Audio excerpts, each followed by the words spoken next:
Disclaimer for all my other subscribers, this video is intended for somebody who has never done a card trick in their life. I figured I'd post a video.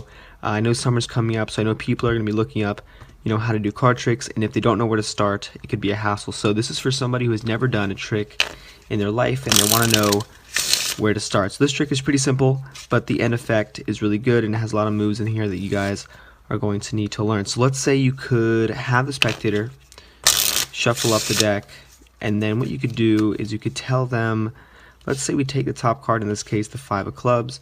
You tell them you're going to take the 5, put it into the middle, and you show them that you don't really know exactly where it is. It's somewhere in there. And at this point you tell them, okay, go ahead and cut the deck, and then you go ahead and mark that cut so you can leave the deck like that. And you can tell the spectator, you know what, they shuffled the cards, you went ahead, you picked the top card, you put it anywhere in the middle, and the spectator cut exactly. Even though we did all that, the spectator cut exactly to their chosen card. So this is a video, guys. Hope you guys like it, and if you want to learn how to do it, don't forget to stick around for the tutorial.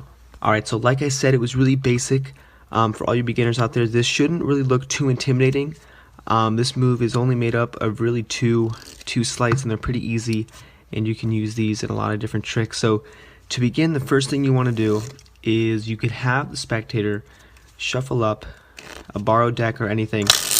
They could shuffle it up, and at this point all you have to do is get a double lift. So I'm going to leave a link on the screen for the double lift here, because if I explain it in this video it kind of takes too long, and the video I already have is a lot more detailed. So essentially what you're doing is, instead of flipping over one card when you're doing the trick, you're actually going to be flipping over 2 cards to make it look like you're flipping over one. And like I said, this video is directed towards beginners, so when you first do the double lift, don't be discouraged that it's going to look really sloppy, because it takes a while to get it to look smooth like that. So the whole premise, okay, a quick tip for when you do the double lift is you can take the 2 cards and you can leave them out jogged a little bit in the back, and then pick it up. And like I said, guys, I have another detailed description for the double lift here. If you click the link, that'll take you there.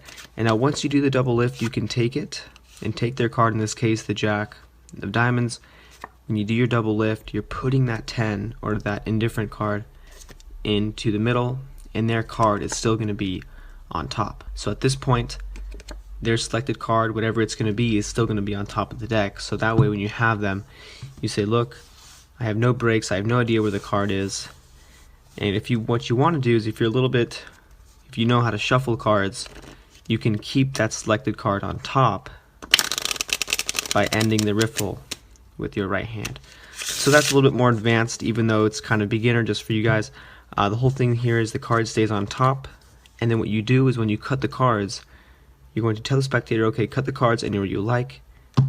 You move the card pack over to the right, or whatever the spectator does. You take the bottom half of the packet and you tilt it, and you put it on top of the other packet, and the top card is going to be right there. So that's kind of how the trick works. And then when you place the bottom packet on top of the top, you kind of misdirect them, and you kind of go over or recap the trick. This way the spectator kind of has time to forget about the placement of these decks. So if you kind of misdirect them, talk to them a little bit about how they shuffled the deck, how you place the card in the middle, and then shuffled the cards again, they're going to kind of forget that this here is the top card. And if you do it convincingly, they're not going to guess it, second guess it anyway. So that is pretty much the trick. Okay, so you cut the cards, you leave it on top to mark the cut, flip over the top card, and this is a trick, guys. And like I said, this was intended for anybody who's looking to get a start in Magic. So if you did happen to like my videos, don't forget to subscribe, and as always, guys, thanks for watching.